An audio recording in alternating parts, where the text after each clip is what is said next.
I was furious when she burst through the door 3 hours late. "Where the hell have you been? I had to get Chad ready and take him to school. Bobby is pissed and I have to get to work." She simply shrugged. "Bill wanted us to work a couple of hours. He even paid us cash so Uncle Sam wouldn't get his greedy paws on him. It'll make up for the time you missed, and Bob already said you were the best he ever had. He will survive." "Did the phones stop working? You could have at least warned me." "Sorry, I didn't think of that. I have to go to bed and you have to go to work. I'll cook us a nice dinner to make up for it." She didn't give me a chance to answer before she headed to the bedroom. I thought about following her, but I knew it would lead to one hell of a fight, and I really had to go to work. I was halfway to my place of work when it dawned on me. She smirked slightly as she said she was done. Something was wrong, and had been for a long time. I put her out of my mind. Working with saws and nail pullers requires concentration. It was 1983, and we were in the middle of a mild recession. I got laid off, and my unemployment check wasn't very big. Then Gail was fired, and that really hit us. Things were going hard, very hard. We looked, but everyone else was in the same boat, and there just weren't any jobs, especially for her. She dropped out of school in 10th grade and was offered little. Her last job was minimum wage, but that was all she could get, and we needed money to survive. Then I got lucky. I received a call from a friend whom I had not seen for several years. Bobby and I worked in construction together in the late 70s.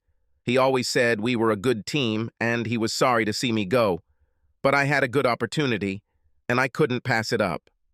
He stayed in construction and eventually opened his own small business, primarily renovating and maintaining real estate, although he occasionally built houses. While everyone else was struggling, he was doing well thanks to service contracts. His largest client owned most of the rental properties in one county and a few more in another, and he never stopped working. "Mac, dude, Jack said you got fired. I just lost a couple of guys and I was thinking about you. Would you like to help me out part-time?" Damn right. He gave me directions to his next project and told me to be there at 7. After we hugged, he asked me if I remembered how to hang siding. "Oh, I guess I can do that." He grinned, gave me 2 assistants, and let me go. The rest of the guys weren't particularly motivated, which I thought was odd in the busy time we were living in cramped quarters, but I didn't distract them from their work, and we finished in 2 days. He commissioned me to replace windows in a couple of rental apartments. By the end of the week, I had 35 hours of work. He held out the receipts, and I was shocked when I looked. This was half of what I was owed. He just grinned and told me to meet him at the bar, a small establishment where mostly construction workers worked. I walked in, he bought me a beer and handed me a pool cue. "We're gonna play a game of pool. I'm gonna lose. When I lose, I'll pay you the bet we made." Oddly enough, this is exactly what it would be if I paid you for all the hours you worked. He chuckled when he saw the expression on my face. "Hey, you told me you could make $60 and still get a full unemployment check." I nodded, and he continued. "Well, the amount I paid you is a little less than what you could have earned, so you'll get a full check and some money they don't know about. We won't always use this amount. From time to time, it will exceed it, and in most cases, it will be less. I figure I'll pay you a full check about every 6 weeks. You'll lose the check that week, but the government will be happy. Of course, you can act like a good citizen and report everything at your discretion." I thought about this while drinking beer. I've been to the unemployment office twice. Both times I was treated like a number and felt like a minimalist. And although I know they were overworked, the staff were downright rude. Not just to me, but to everyone.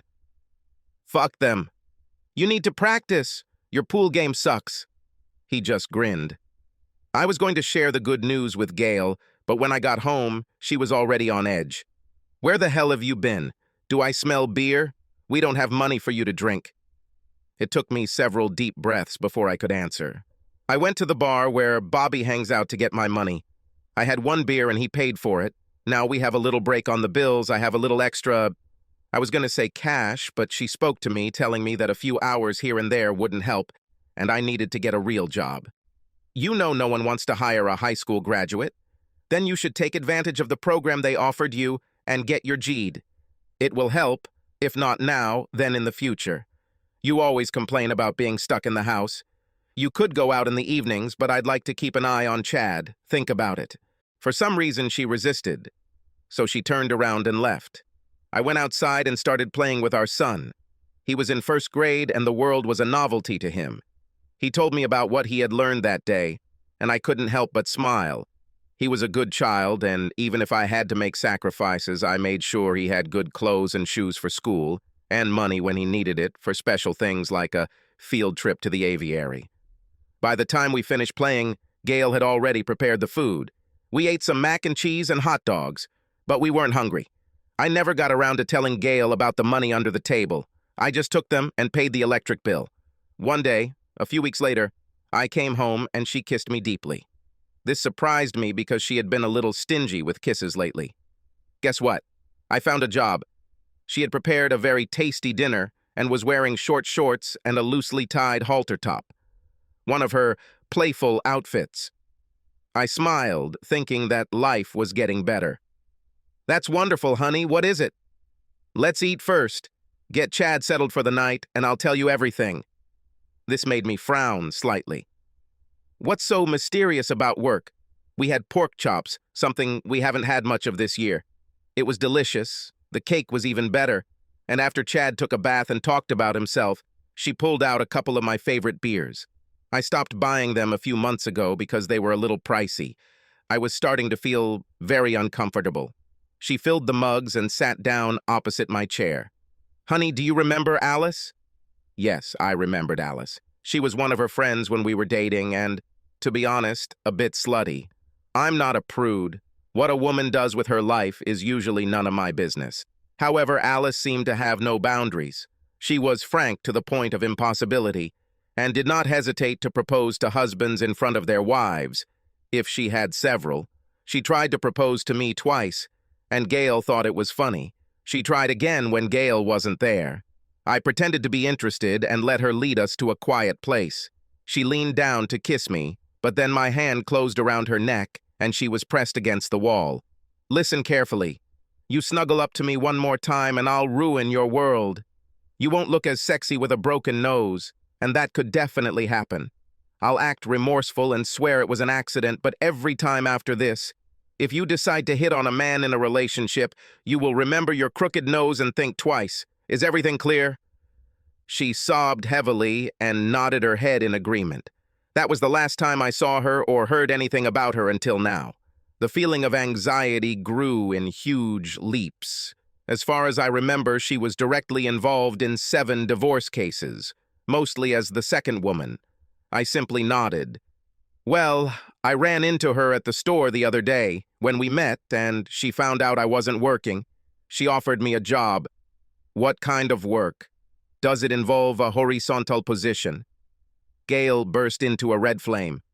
"No, asshole, that's not true. For your information, she's married now and works for her cousin.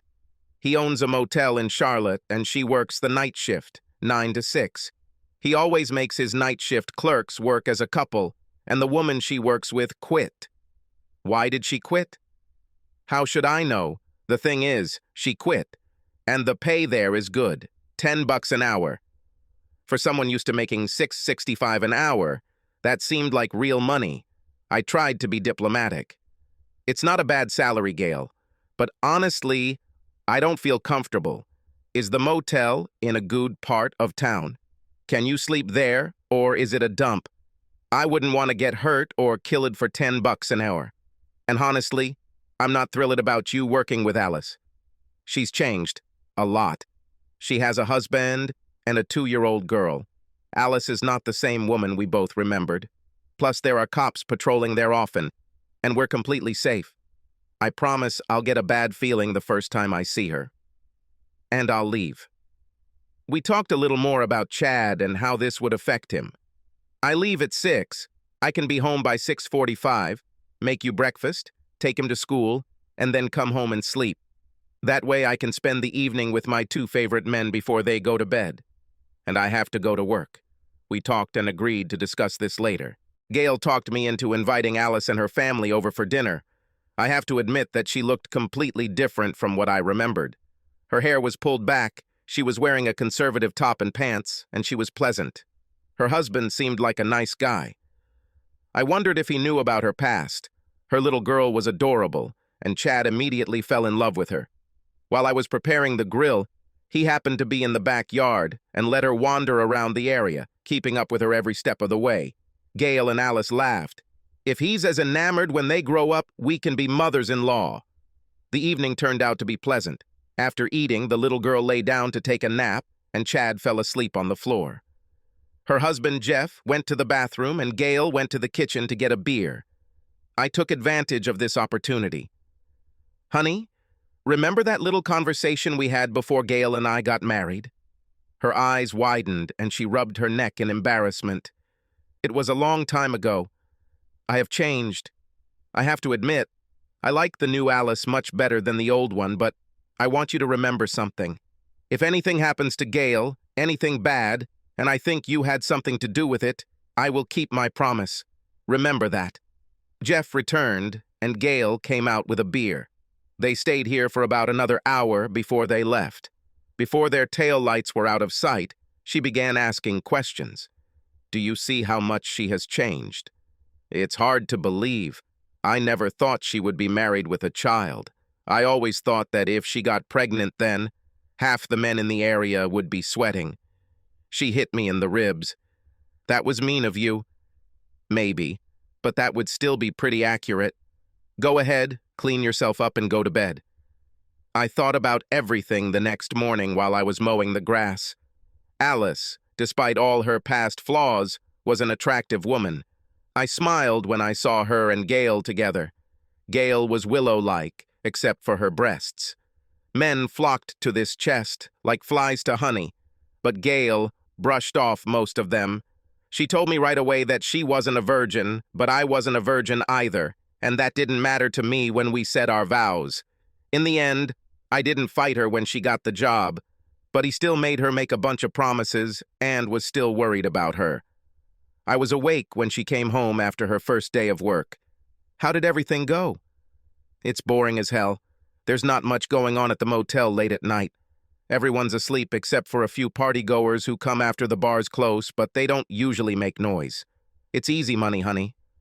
She returned home with her first check and couldn't be happier. We decided that we would use her income for the first months to pay bills and then start saving most of it to find a house.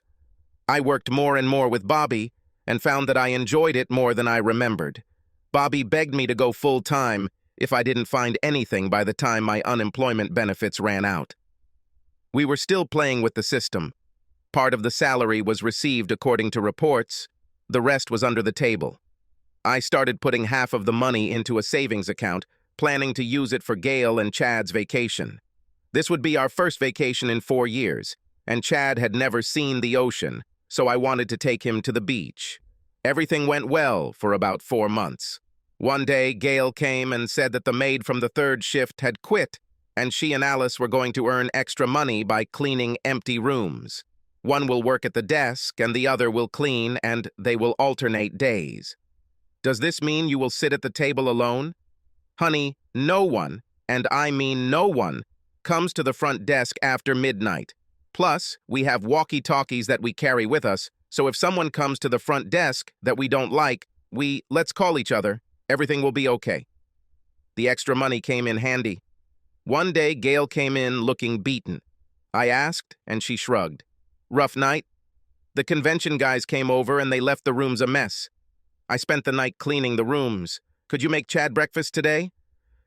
I knew what a bad day was like, so I helped Chad get ready for school while she showered and went to bed. She was depressed for a few days, but then seemed to perk up. As the weeks passed, she seemed to change. At first, it was little things. She stopped talking about her work, only saying that it was all the same, all the same. She also began to dress better. I complimented her, and she seemed happy. I felt guilty spending money, but I needed clothes. I took some of the extra money I was making and updated them. There's that smirk again that I've been seeing lately, as if she knows some joke that I don't know. This was starting to bother me. Then the changes began in the bedroom. We usually made love 3 times a week, if our schedules allowed. This mostly happened on weekends. But she developed a habit of pouncing on me right after Chad went to bed, 2 or 3 times a week, especially on Thursdays. She was a little more aggressive than before. I finally asked her about this change. She looked stunned and took a minute to respond. I've never mentioned this to you, but there's a lot to see in a motel. There are a few couples who come every 2 weeks or so who like to leave the doors open or venture into the pool. Plus, they tend to don't date the same man every week.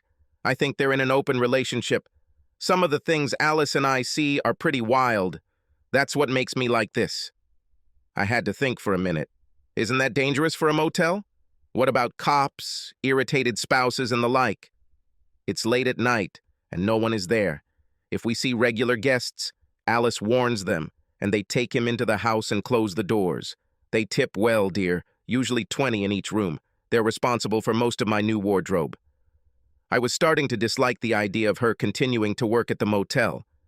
Then the insolence began, minimizing our family time. I asked her what was the matter.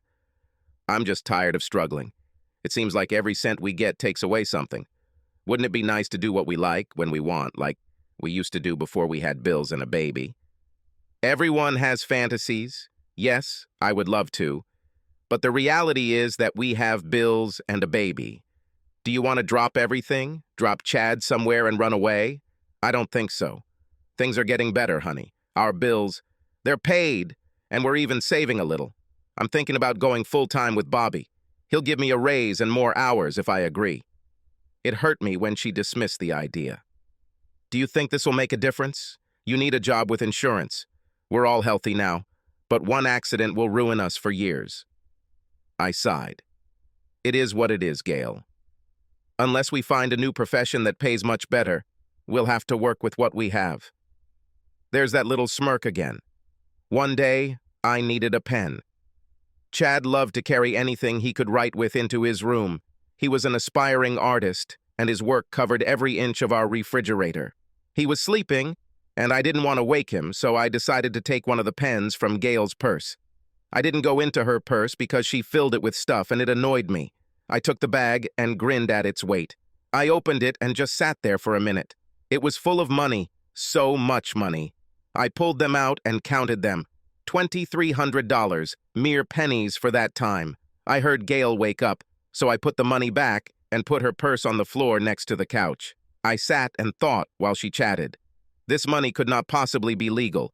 I decided not to say anything. On Friday evening, I would go to work to pick her up. Honey, Chad will be with your parents on Friday. Bobby and I are going fishing. He found a spot on the lake and swears every catfish he pulls weighs over 10 pounds. She smiled. Go ahead. Have a good time. And I'm looking forward to salt and pepper catfish for dinner on Sunday. Catch a big one for me. She wanted to play and seemed disappointed when I waved her off. I pulled something at work today. I think I need an ice pack or a heating pad for my back. Gail immediately became concerned and brought me pain pills, an ice pack, and hooked up a heating pad next to my chair. She kissed me as she left. Rest, honey. Don't go to work tomorrow. We can afford to take the day off. I'll check on you when I get home. She called me later, which she rarely did, to check on how I was doing. I told her I was feeling much better and wasn't going to do anything but draw tomorrow, so work would be fine. She grumbled a little, told me to take the day off, told me she loved me, and hung up. The next day, I was very ineffective at work. Finally, Bobby told us to go to lunch. Come on, Mac, I'm buying. We sat down at a small diner he preferred, and after we ordered, he told me to tell him everything that was bothering me, or he would send me home. I really needed someone to talk to, so I told him about the money and her general attitude. What are you going to do about it? I'll go to the motel tomorrow night and see what's going on there. What if you see something you don't like? Remember Jefferson George? Of course I remembered. He was the richest kid in school. His father had more money than half the city combined. I found him with a 14-year-old girl whom he gave some alcohol to and tried to drag her into his car. She was very drunk, but resisted as best she could. He didn't know there was anyone else nearby, so I tapped him on the shoulder. He looked around, told me to fuck off, and started getting into the car. The girl was my cousin. I beat him to a pulp. His father practically owned the police department, and someone called 911. I often thought I was luckier than anyone, and that was never true, because a state trooper stopped the car within sight and just finished issuing a fine when a call was received. He looked at the girl in Jefferson and called an ambulance. Then he took statements from all the witnesses, and they were afraid to lie to him because he was not local. Local police showed up and wanted to take matters into their own hands, but the C students stopped them. Sorry, guys. I've already started the paperwork, so he's mine. I'll take him to the station for questioning when I'm done, and you can do your own investigation. They didn't like it very much, but they had no choice. He asked around, found out who my friends were, and told Bobby to find a phone and call my family. Tell them to get to the station as quickly as possible. They might want to call a lawyer. He took his time, but in the end, he was forced to put me in his car. There was no love lost between the state and the locals. I later learned that they were investigating the police department for corruption and abuse of power. He talked to me while he was driving. Listen, boy, there are things going on here that you don't know about. I'll drop you off at the station. Don't tell anyone. Is everything clean here? Okay, your parents will hopefully be there before us, but just in case, refuse the interview until they arrive. We arrived there before my parents, so the policeman was in no hurry to let me go to the local residence. He took out his Instamatic camera and took several pictures. The policeman who was waiting for me asked him why. Because there are no bruises or contusions on the boy. If they appear later, I will be forced to investigate. Do you understand what I'm saying? The policeman didn't like it, but he couldn't say anything. My parents and Uncle Pete walked through the door. The policeman asked to show my documents and let me go to them. I will not press charges until the investigation is complete. My advice is to keep the child close to home for a few days. We were about to walk out the door when 2 policemen stopped us. Not so fast. We're taking him into custody. You can post bail for him on Monday. What is he accused of? The state began an investigation and released him to his parents. In my opinion, the state is more important than the city, if I remember the law correctly. Since I am a lawyer, I am sure that is true. They changed tactics. He's not under arrest. We just want to question him. For 2 days, it won't work. I will invite him for interrogation on Monday morning. I will be present during his interrogation. All questions will go through me. Is that clear? I have orders. Then find me the person who gave the order. If you can't do it within a reasonable time, we'll go home. There were a lot of whispers and phone calls, but within an hour, we were home. The father wrote out a check and handed it to his brother-in-law. Here, this is the fee. He laughed and tore it apart. Write me one for $5. I'm tired of losing cases to corrupt cops. Maybe this case will change things. When the smoke cleared, no one had been charged. Mr. Moneybags gave up after reading reports of alcohol levels in his son's system, his girlfriends, and what witnesses said. Jefferson was not well liked, and many witnesses said he threw the first blow. He took revenge. We were both expelled, and our son was sent to a boarding school to finish his studies. I couldn't walk across the stage and had to go to summer school to get my diploma. Bobby brought me back to the present, and I nodded. Then remember what it took you to ruin it. I know you. There is no planning for you. You just rush in, cursing everything around you. You need to stop and think when you find out what's going on. Don't do anything stupid. Remember, Chad? You have to make sure nothing happens to him. He was damn right. You're right, but I have to do something. We'll go to this motel tomorrow and check it out. If we see something wrong, we'll think it over before we react. Tell me what you understand. This was the best plan, and I agreed. At 11 o'clock on Friday night, we parked in the empty lot across from the motel. It was the first time I saw him. It wasn't a dump, but it wasn't the best option either. I was surprised how full the parking lot was.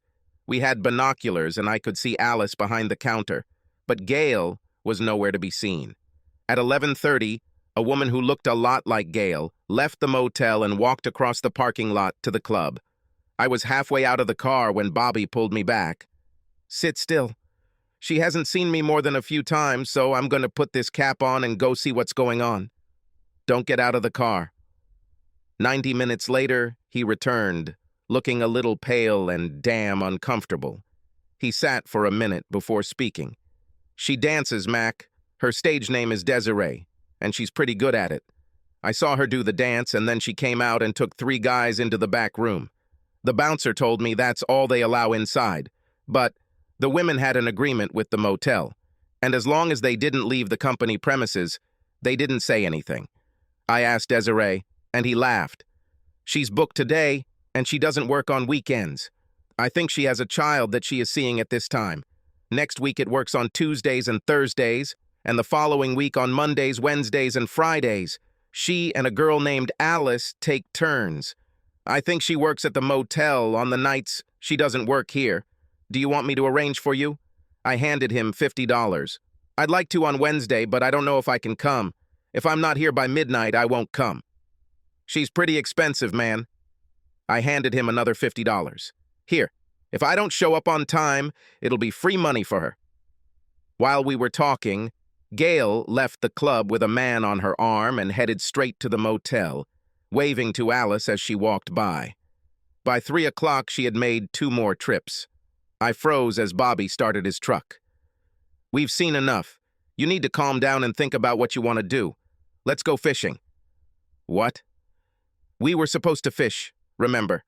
Besides, what could be better than making plans on a deserted lakey in the middle of the night? So we went fishing. We even caught a few, but mostly we talked. What are you going to do? I'll divorce her. I don't see any other option. I need to keep Chad. I don't want him to find out what she's doing. Okay, we need to gather evidence and catch her in the act, so to speak. Any ideas? I have to say, I think the local cops are in on this. We saw them drive through the parking lot 3 times, remember? They need to know what's going on. That's when I remembered the C student. He was instrumental in eliminating the local cops, and because of this, he was promoted to SBI.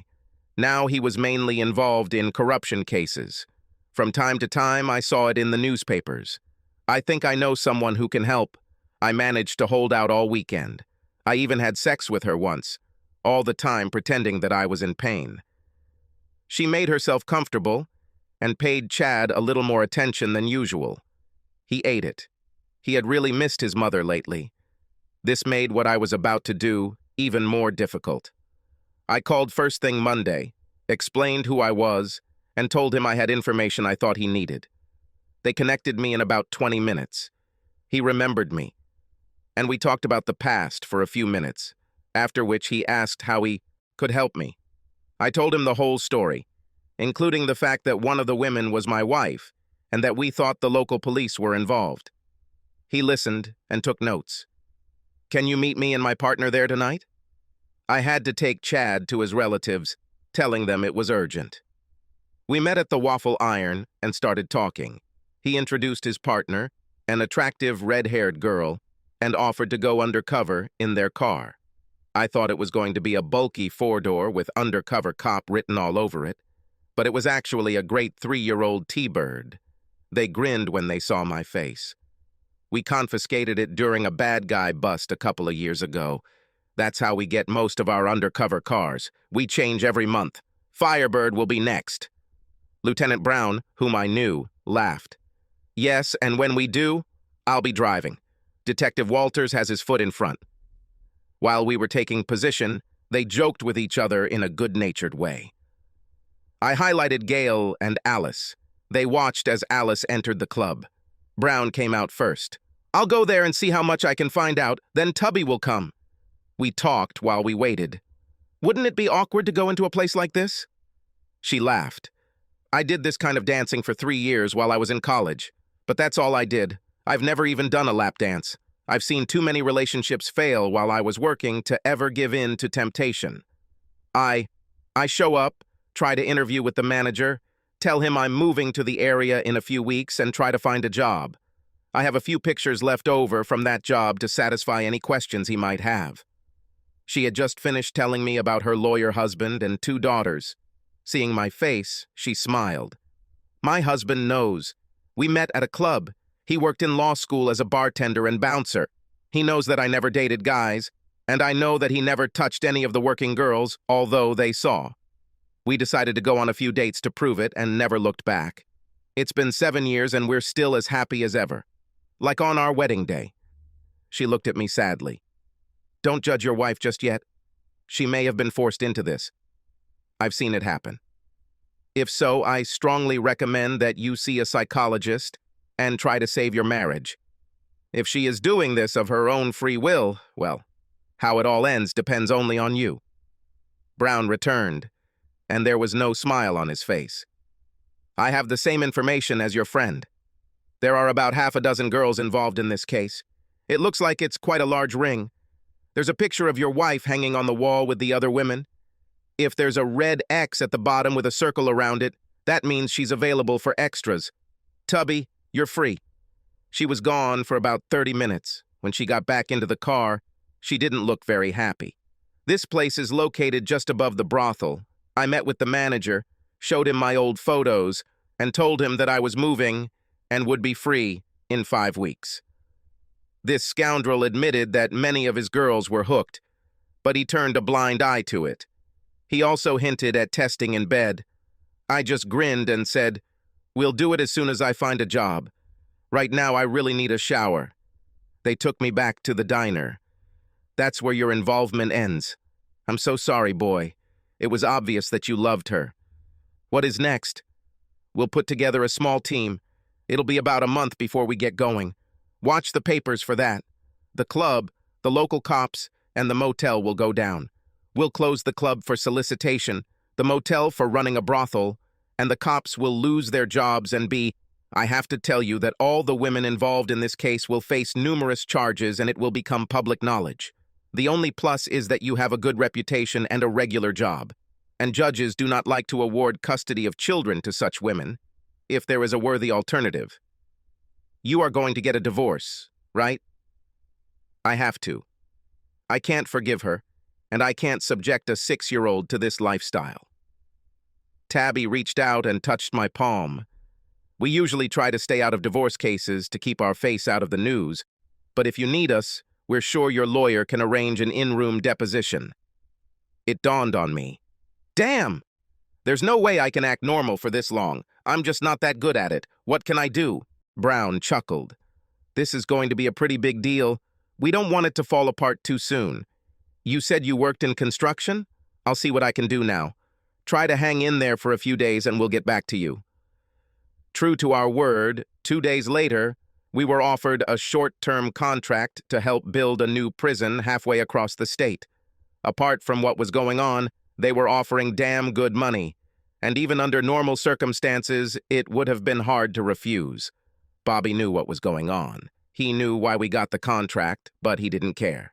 That evening, I told Gail, "Good news. Did you know we're trying to figure out how to make more money?" Bobby received a job offer from an old friend. His project is behind schedule and he faces fines if he doesn't finish on time. We'll make half as much as now. It'll be 7 days a week for a month, but with overtime, it'll be about the same as what I make in 4. I have to do it, honey. It could lead to more opportunities in the future. Surprisingly, she was unhappy and tried to talk me out of it. I made every argument she had ever made to improve our situation, and her excuses for me staying home seemed to have reached a dead end. It's only for a month, honey. I wouldn't want to go that long without loving you, but think about the sex I'll have when I get home. A whole month without it. We won't be able to leave the bed for the first few days. Gail fell silent, knowing that she couldn't do without her. I agreed with her parents and mine to help her, kissed her and Chad deeply and left. I didn't lie about overtime. They were so behind that they were happy to let us work 7 days a week. It was a new minimum security prison, and the cells were built to look more like dormitories. We did siding and roofing. These were the largest buildings I had ever sheathed, and we managed to sheath and roof 2 houses a week. There were only 6 left to do when we arrived, so by the last week, we were looking for something to do. Bobby led the mason crew, and I helped the plumbers. Crawling under these buildings was annoying, but the plumbing contractor paid me extra to lead the crew. After 4.5 weeks, All that had to be done was to fence the area. Without the fence, it didn't look like a prison, and the general contractor told me that was done on purpose to make it less likely for inmates to try to escape. I asked him if it worked. According to reports, the number of escape attempts in such places has decreased by 44%. There are still a lot of stupid people, so they have to put up a fence and keep a guard, but the state is happy with the results. I called home from a payphone twice a week, and we usually talked for about 30 minutes. Chad kept me updated on everything that had happened to him since we last spoke and asked me when I would be coming home. Gail talked about general things and asked when I would be home. I told her that next week was my last, and I would be back home next Tuesday. From time to time, I would ask a question about her work, and she would brush it off. The last time we spoke, she surprised me. "I'm thinking about quitting, honey. I'm tired of not being able to sleep next to you every night. Plus, I feel like we're growing apart. I don't want that, honey. I still love you." This was something new. I called Brown. "I'm glad you called. I was just about to call you. Watch the news Friday night, then it will happen." I was silent for a minute, and he noticed it. "Changed your mind?" "Yes. I loved her for a long time, you know. It's going to be hard on our baby." "Yes, but if we want to guarantee custody, this is the only way to do it.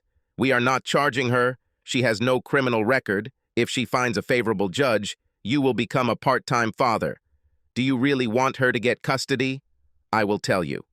You'll talk about this later, but everything has changed." On Friday evening, I called to hear her voice one last time. I was thinking, maybe you should stay home today. I'll come home, we'll grab Chad and be on the beach in 3 hours. Think how happy he'll be. Think how happy we'd be. There was a moment of silence before she spoke. "It's too late to relieve anyone, and I don't want Alice to be there alone. I'll come home on Saturday and take a nap while you get everything ready.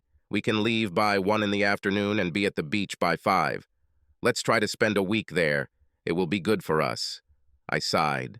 I have tried. "Okay, see you tomorrow. I'm looking forward to it. We need to catch up. I have to go. I love you." I loved you too. I wondered if she understood what I said. That evening, Bobby and I watched the evening news at 11 o'clock. We were in a different market, but this news ended up in the general section.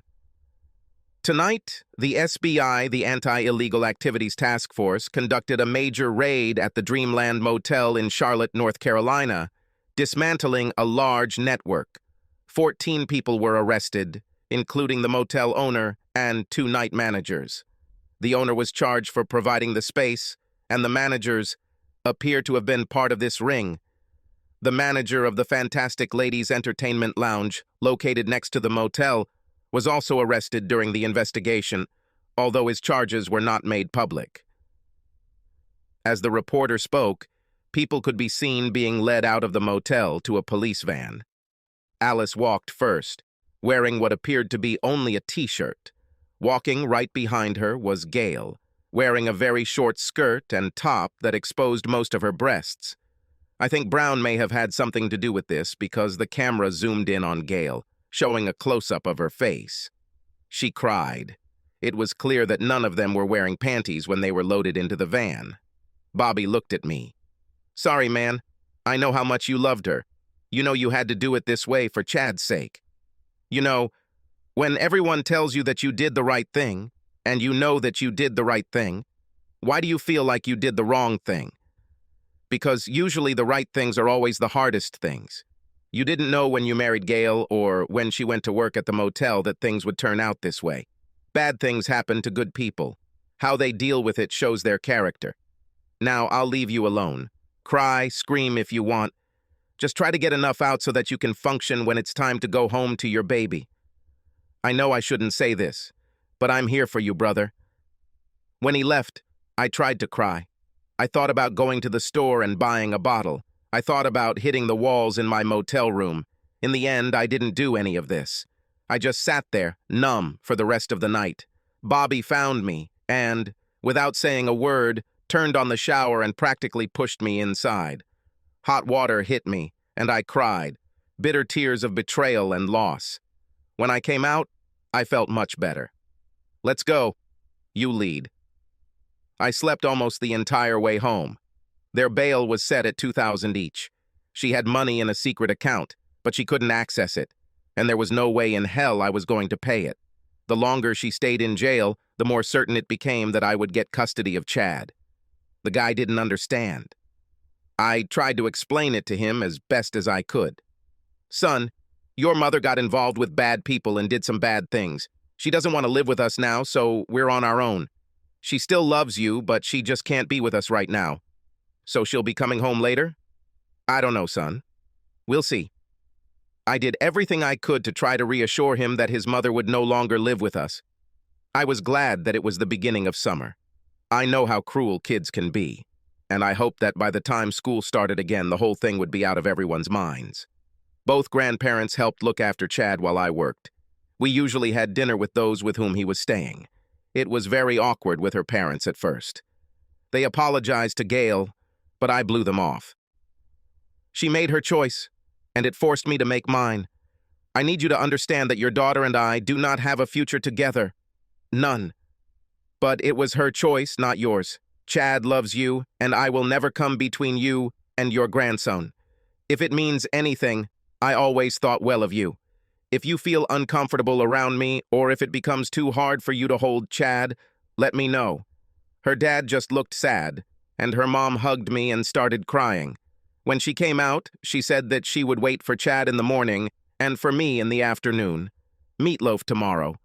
I hugged her again and shook his hand, wondering as I walked away how they dealt with the stigma of what Gail had done. It was a small town after all. I just hoped there weren't too many little people in there. It took her 10 days to get out of prison.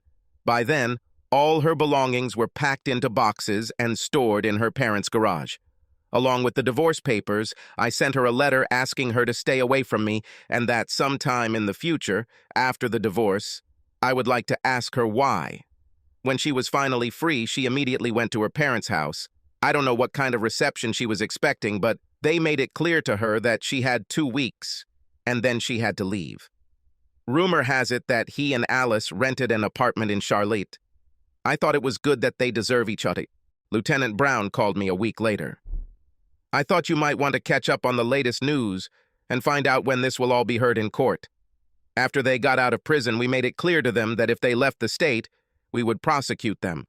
Both her and her partner live in the same apartment. They don't work at the motel or the club because they were repossessed by the city, but they found work at other clubs. I don't know if it's just dancing or if there are extras, but I don't think that this is the case. If they are caught again before trial, it could turn out very badly for them.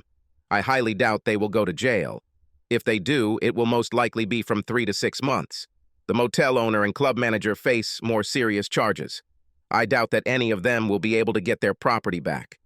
The district attorney is running this year, so he'll give them his best shot. I think both have a couple of years left. They could have gotten more, but they made a deal and handed over several important criminals. We try to keep it a secret because if they find out about it, they won't last a week in jail. Her arrest and likely conviction will become public knowledge, which should help you retain custody of your child. I am very sorry that your life turned out this way, but I am sure that the girls we saved from such a fate will be grateful to us. We followed them through 4 states and all the way to Mexico. Watch the news. What you see is a direct result of you coming to us. We cannot thank you enough. There were several similar stories over the next few months, but I was too preoccupied with my situation to pay attention. She hired a lawyer and tried to block the divorce, and no one, including her lawyer, could understand why. I used Uncle Pete's services, and he said it was an open and shut case. Her lawyer was pretty good, and we had some serious conversations. Oddly enough, one of them concerned money. She wanted half and full unsupervised visitation if she didn't get custody. We met at her lawyer's office. It was the first time I saw her in 4 months. She looked like a completely different person. Her hair, eyes, clothes, everything was a far cry from what she wore when we were married. I think she was a good businesswoman. Always advertised the product. Pete started. I think we're being more than fair. He wants 70% of the assets, no matter how small, and he's giving up his alimony rights. How can that be unfair? Her lawyer was a smart guy, and I knew she must be paying him a fortune. This is simply unacceptable. She wants 50% and full custody of the child, as well as a fair amount of child support. Pete objected. 50-50, he gets custody of the child and will have supervised visits for the first time. If Mrs. Stoneman proves herself trustworthy, the supervision could be terminated. In addition, she will be required to pay child support. The lawyer began to speak as Pete handed him a bank statement. 50-50 includes this money, an account that was not disclosed during the investigation. On the day our clients separated, there were $14,000 in it, and no judge in the world would object. Whoever we got, he will not pay attention to the fact that this account was accidentally not included in the financial documents. Gail's face turned pale. She didn't know that her secret account had been exposed. Just before the arrest, I again reached into her purse and found her bank book. I took it out and photographed it, capturing the account and routing numbers. I guess her lawyer didn't know either, judging by the look on his face. The lawyer asked to schedule a meeting at a later date. For the first time I said, "No, take it or leave it, Gail. If you fight, a lot of dirty secrets will come out that you don't think I know about. By the time I'm done, any judge in his right mind will give me a restraining order, not allowing you to see your son. If you love him, sign the papers. If money is more important to you, I will send you photos from his high school graduation. That will be the next time you see him." I walked out, surprising Uncle Jake. He spoke for several minutes before leaving. "You have to tell me when you're going to do things like that. Will she sign?" Her lawyer is working on her. He knows that she has no choice but to sign the contract. "Now tell me her dirty secrets." Laughing, I told him I came up with it on the spot. He grinned. Judging by her reaction, she probably has some secrets that she doesn't want anyone to know about. I think she'll sign. Everyone, especially her old friends, thought I was being touchy. Fuck them. Let them fight for the well-being of their child, and let's see how lenient they will be. I did extend an olive branch to Gail, allowing her to visit Chad for 3 hours under parental supervision. The divorce took place before the criminal trial began, but I made sure that I would be in the courtroom when it began. Gail and Alice told a sad story about how Bill forced them into their actions. Looks like he used the motel for a lot of not-so-legal things. The visitors became embroiled in a scandal, and it turned out that most of them were married, but not to each other. 3 divorces resulted from exposure. Alice's husband divorced her too, using Uncle Jake to gain custody of their little daughter. The trial also revealed that he regularly had sex with both of them as payment for allowing them to use the hotel. I wonder how close a cousin he was to Alice. The judge expressed sympathy that they were lured into this lifestyle, but noted that both were tested clean for illegal substances. He ended up giving them 3 months in county jail. Both cried when they were taken out. I ended up getting $2,000 in cash and $50 a week in child support. Gail was able to see Chad twice a week under the supervision of Children's Services, but after 2 months, she was allowed to visit her parents' home unsupervised. Chad gradually moved away from her, and one day she sent a note to her parents. She took a job with a national chain and will travel the East Coast, performing for 6 weeks at one club before moving on to the next. She said, "This is to ensure customers see fresh faces." Gail gave up visitation rights, but begged me to let her see him when she was around. The next year she traveled west and eventually settled in Las Vegas.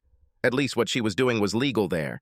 Chad still received expensive birthday and Christmas gifts, as well as letters when he was old enough. He adapted quite well to a single-parent family, especially since he had 2 sets of grandparents who were constantly nearby. I married again when he was 12, to a woman about 5 years younger than me.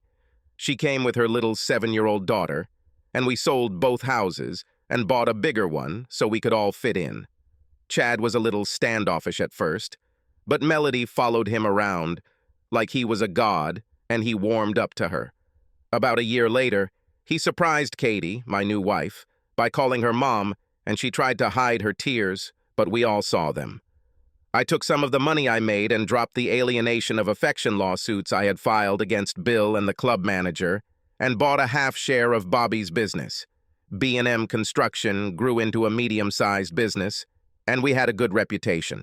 We did a lot of work for the state, through the contractor we were working with the month I was hiding from Gail. When Chad was 24 years old, he came to me with a serious question. "I met this girl, Dad. I think she might be the one, and I want to bring her to meet you and Mom. She wants to take her parents with her, if that's okay. I think he's afraid to meet you alone." I thought it was strange, but we agreed to invite them over to grill steaks. By that time, Melody was already 17, and she was no slouch. There were always several girls and several boys in our house. A year later, she left for college. Without her, the nest will definitely be empty. We made it clear to her that she should shoo away her friends that evening and be on her best behavior.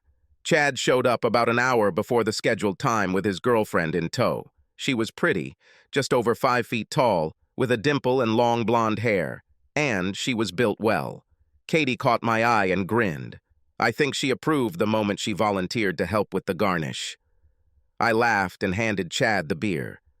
Before dinner, she will know more about her than you will learn in your entire life. Pam is a good girl, Dad. She lost her first mother before I lost mine, and her stepmother is all she's ever known. But this woman is like a mama bear when it comes to her. For months I was afraid to hold her hand in her presence. At that moment, her parents entered. Her father shook my hand and grinned. "You don't remember me, do you?" I had to admit that no. He laughed. "It's okay. I visited you before, about 18 years ago. Chad was 6 and Melody was 2. Even then, I think he liked her. I'm Jeff, former Alice." I shook his hand. "Then that means—" "Yes, Melody is Alice's daughter. Let me assure you that she is nothing like her mother. Not at all. She is a good girl, and I will not threaten you if anything goes wrong. Let Amber handle it." Amber was an Amazon, 5 feet tall and weighing about 200. I highly doubted she was fat. She smiled to take the anger out of her words, but still let me know she was serious. "I own a dojo and have a black belt in 3 different styles. Amber has 2. She can take care of herself, but just in case she gets hurt, you'd better just shoot yourself." Melody and Katie went outside and laughed. "Mom, you've known him for 3 minutes and make threats? You must be getting soft. I remember a time when you acted like that. Now come inside the house and meet my fiancé's mother." She suddenly stopped, blushed, and covered her mouth with her hand. I had a feeling she shouldn't have said that. Amber and Katie just stood there for a minute before they screamed and grabbed Pam in a hug and a threesome dance before Melody came out and joined them. Chad and Jeff looked at me. "What should we do?" "Retreat. Let's go sit by the grill. I have a cooler of beer and they won't even miss us." We were already finishing our second beer and laying out the steaks when they remembered us. Still grinning, they sat down and let us serve them like the queens they were. They stayed here for 4 hours before they had to leave. The women were in the living room looking at wedding dresses on the computer, while the men retreated again, this time to the kitchen. Jeff looked at me. "When was the last time you saw Alice?" 15 years or more have passed. I should probably text Gail, although I have no idea if she'll want to come." "She'll come. She and Alice are still close, and I'm sure she'll tell her as soon as she finds out." Jeff was right. Alice and Gail came to the wedding and sat in the back, tearing through napkins at an alarming rate. Even though Chad didn't remember his mother, he was polite to her, allowed her to take some photos, and even did a mother-son dance with her. She cried all the time. I danced with Amber while Jeff danced with Katie, and then Chad brought them both out onto the floor. When Katie came out, she whimpered. She grabbed my hand and said, "Later." I was standing and watching the dancing couples when someone grabbed my arm and pulled me. It was Gail. It was somehow surreal to dance with her, but she didn't say anything. She just held me tightly and then let go and ran away when the music stopped. I didn't dance with Alice, although Jeff did. I watched Amber watch them and wondered if Alice realized how close she was to death. The women disappeared into the chambers to help the bride remove her dress, and I took the opportunity to sit in a small alcove, grateful for the silence. I was thinking about how old I was and smiling at the thought of my grandchildren when a hand was placed on my shoulder. It was Gail. I started to get up, but she pressed herself against me. Please stay where you are. I owe you something, and I need to pay it back. You asked me to tell you why all these years, but I never did. I want to tell you now. Can I sit down? I pushed the chair opposite me with my foot, and she smiled. Once seated, she said it was more than she expected. I started to say something, but she put her hands to my lips, a surprisingly intimate gesture. She always did this when I was ranting, wildly about something. I would appreciate it if you would shut up and just listen so I can tell you everything. She sighed. I did it for the money. We were broke and struggling all our lives. And suddenly I had a chance to make real money. Alice talked me into it. She even took me to a club and made me watch her dance. She was very good. You weren't around me much in the early days, but I was a real party girl. I came to my senses in bed with Bill. And with Alice. He had sex with both of us. I screamed and ran out of the room. Alice took me to an empty room, calmed me down and helped me shower. She had syringes and we both used them. I remember her words. It's all clear now. Mac will never know. But you didn't think so. I thought you would look at me and shout, traitor. When you didn't do this, I began to relax. A few days later, he offered us more. I agreed after he promised that he wouldn't have me. I woke up at 4 in the morning in bed with 2 guys I'd never seen. Then the washing machine broke and Alice said that in one night I could earn enough to buy a new one. I hated the thought of going to the laundromat, so I decided to give it a try. I thought I would be ashamed and terrible, but that's it. What I felt was a surge of strength, especially when they started throwing money on stage. Alice collected it for me, and I had $180. In those days, people worked hard all week and didn't collect $180. Then Alice told me that the real money can be made by mingling with the crowd and persuaded me to work with the crowd. Alice and I agreed to rotate. I'd take Monday, Wednesday, and Friday one week, she'd take Tuesday and Thursday, and we'd alternate the next week. During that time, I wouldn't have sex with anyone but Bill, and he'd get me twice a week. She sighed and took a sip before continuing. I didn't sleep with anyone until my car broke down. I needed $800 really quickly. I had just finished my set when this drunk guy offered me $200 for sex. I hesitated for about a minute before I grabbed his hand and dragged him across the parking lot. After that, everything went like clockwork. Bill called me into his office and said that from now on, Jones would have to pay $15 for the use of the room. I didn't want it to come from my income, so I made them pay. Everything went on as usual. Until we were arrested, we never found out how they knew about us. She stopped, overcoming herself, but grabbed my hand when I tried to get up.